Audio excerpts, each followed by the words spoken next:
Feet का, very good. उस plot अच्छा वो यही है? हैं? हाँ ये आप ही का घर है ना? हाँ यही। चलिए, ये घर बड़ा फेमस है, जानते हो कि नहीं जानते हो, है ना? हाँ बताइए, इस घर के बारे में बताइए आप। इतना घर बड़ा बनाए हैं आज कि उस घर में कोई रहने वाला भी नहीं है। क्यों? इसलिए कि हमारा बड़ा बेटा एक पुणे में रहता है, हाँ। और उससे जो छोटा बेटा है वो बनारस में रहता है। एक उससे जो छोटा बेटा है वो गाजीपुर मेरे साथ रहता है। अच्छा, इस घर के अंदर में सिर्फ आप और भावेश रहते हैं, बाकी तो आप दोनों हॉस्टल में रहते हैं और अपनी पढ़ाई पूरी कर रहे हैं। चलिए, बस यही एक घर प्रॉपर्टी? नहीं, इसके अलावा भी प्रॉपर्टी मेरा 2 प्लाट गाजीपुर में है। कितने का है? एक छोटा दूसरा प्लाट है जो कि 50 लाख का है, गाजीपुर में 50 लाख का, गाजीपुर इसके में। अलावा? अच्छा, और एक जो तीसरा प्लाट है जो कि मेरा खुद का 1 करोड़ का है। 1 करोड़ का है? हाँ। और मैंने मुझे 1 करोड़ से बात याद आई कि आज से 3-4-5 महीने पहले मेरे को दीपक सर एक दिन कहानी सुना रहे थे कि श्याम सर की एक जमीन को सरकार ने अधिग्रहण कर लिया है, जिसपे हाईवे बनने वाला है। उसका कितना पैसा मिलना है आपको? उसमें 4 लेंथ में मेरा जमीन जा रहा है, जिसमें वो 1 नहीं 1.5 करोड़ रुपया मिलने वाला है। अच्छा, सरकार से 1.5 करोड़ रुपए का मुआवजा मिलने वाला है। तो आपने बेसिकली क्या है कि सारी की सारी प्रॉपर्टीज अपनी गाजीपुर में ही बहुत सारी अलग अलग प्रॉपर्टीज बनाई है, उसके अलावा भी कहीं? उसके अलावा भी मेरा प्रॉपर्टी है। एक प्लाट मेरा बनारस में है जो कि 1.5 करोड़ का प्लाट है। 1.5 करोड़ का प्लॉट बनारस में है। गाजीपुर और बनारस के अलावा कहीं और? उसके अलावा भी मेरा एक प्लाट है जो कि लखनऊ में अंसल ग्रुप में है, जो कि 2 करोड़ का प्लाट है। ये है? यही है आपका प्लॉट? यही है ना? यही है। सिर्फ प्लॉट या कुछ और गाड़ी है, वाड़ी? और मेरे पास पहले एक थे, हमारे हस्बैंड जी का कार था, वो छोटी कार थी। उसके अलावा एक हमने स्मार्ट कार वो स्कॉर्पियो लिए हैं, टॉप मॉडल स्कॉर्पियो है। हाँ। उसके बाद भी एक मेरा खुद का 4 इंडेवर कार जो कि 40 लाख की है। अच्छा, इनके अलावा 40 लाख रुपए का 4 एंडेवर कार है ये वाला? Okay, so nice. अब जो मुद्दे की बात है वो ये है, आप पढ़ी लिखी ज्यादा है नहीं? नहीं पढ़े हैं। नहीं पढ़ी लिखी है। क्या सेफ शॉप के अलावा आपके पास पैसे आने का, कमाई का कोई जरिया है? गांव घर में, वो गांव का नाम क्या बताया था आपने? गोविंदपुर। गोविंदपुर में जमीन बेच के आपने ये सब कुछ खरीदा? नहीं, तो ये पैसा आया कहां से?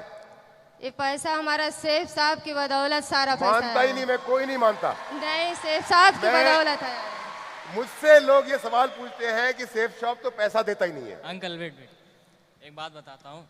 जब फादर नहीं थे तो हम लोग काफ़ी छोटे थे, और अभी भी छोटे ही हैं, अभी भी पढ़ाई ही करते हैं। उस टाइम काफ़ी छोटे थे, तो फादर ही जो थे वो सोर्स ऑफ इनकम थे, और उनके ना रहने के बाद वो सेफ शॉप थी, और उसी के बदौलत सब चीज़ दिख रहा है। बेटा, मैं ये सवाल ना बार बार इसलिए पूछा क्योंकि लोग भी अक्सर ये सवाल बार बार पूछते हैं, क्या सेफ शॉप सच में आपको पैसा देता है?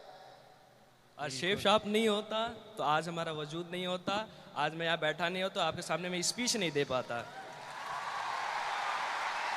बुरा मत मानिएगा मेरी बात का, मैं यही जवाब आपसे एक्सपेक्ट कर रहा था, क्योंकि यही सवाल लोग हमसे पूछते हैं। नहीं, लोग कोई कंफ्यूजन ना रखिए, आज जो भी है तो सेफ शॉप की बदौलत है यहाँ पे। दीपक, अभी हमने मम्मी ने वो कार की बात बताई, मुझे मालूम है कि ये फोर्ड एंडेवर कार तुमने अपने बर्थडे पे एक फैमिली गिफ्ट के रूप में खरीदी। when you turned 18, जब तुम 18 साल के हुए, so you decided that now you can legally drive, so you purchased this car. Is it right? Yeah, is right. ये कार कितने की है बेटा? 40 लाख। 18 साल की 18वीं बर्थडे पे, अपने 18th बर्थडे पे एक लड़का अपने आप को खुद फैमिली के साथ डिस्कस करके एक कार गिफ्ट करता है, जिसकी कीमत कितनी है बेटा? फिर से बोलना। 40 लाख। 14 या 40? 40 40 लाख। 40 लाख रुपए की कार खुद को गिफ्ट करता है। ना तालीस पे मत बजाओ, तालीस पे मत बजाओ। मुझे दीपक सर के थ्रू पता चला है कि इस कार को खरीदने के पीछे एक बड़ी इंटरेस्टिंग सी कहानी है। याद है कुछ? कौन सी स्टोरी? जब तुम ये कार खरीदने के लिए जा रहे थे तो कुछ लोन रिजेक्ट हो गया था। लोन मिलना मना कर दिया था ना किसी ने? रिजेक्ट हो गया था। है? अगर तुम्हें बुरा ना लगे तो क्या वो कहानी सुनाना चाहोगे? बिल्कुल। एक्चुअली वो अंकल की हमें लेनी थी मर्सिडीज बेंच। थोड़ा माइक में पास में रखो। मर्सिडीज बेंज लेनी थी अपने को, बट गाजीपुर को वैसे रोड कंजेशन नहीं थी, इसलिए हमने एसयूवी ट्राई करी। तो अपने मतलब बातचीत करी हम लोगों ने, तो हमने सोचा फोर्ड एंडेवर ले लेते हैं, वो अपने लिए कंफर्टेबल पड़ी। तो हमारी थिंकिंग ये थी कि 20 लाख कैश दे देते हैं, 20 लाख लोन ले लेते हैं। तो हमने 50,000 दे के एजेंसी में मैंने गाड़ी बुक कर दी। अच्छा, 20 लाख रुपया आपको डाउन पेमेंट करना था, 20 लाख का लोन था, 50,000 रुपया आपने एडवांस दे करके बुकिंग कर गाड़ी बुक करवा ली। ओके। और 2-3 दिन बाद पता चलता है कि मेरा लोन रिजेक्ट हो गया है। अच्छा, लोन रिजेक्ट हो गया, 20 लाख का लोन 20 लाख रिजेक्ट हो गया। तो ये पता करने के लिए मैं एजेंसी शोरूम में जाता हूँ। तो मैं सेल्स मैनेजर से मिलता हूँ, तो बोलता है सर आपका मतलब कैंसिल हो गया, आप जीएम सर से बात करो, जनरल मैनेजर जो आपके। तो मैं कैबिन में जाता हूँ, बैठता हूँ, बात करता हूँ।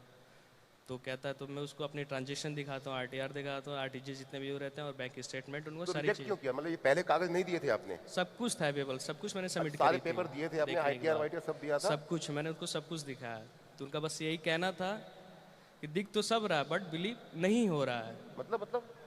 मतलब कह रहे कितने बड़े ट्रांजेक्शन सब कुछ हो रहे हैं, बैंक अकाउंट सब कुछ आपको क्लियर है, स्टेटमेंट सब कुछ, मुझे बिलीव नहीं हो रहा है कि ऐसे भी ट्रांजेक्शन आपके अकाउंट में आ सकते हैं।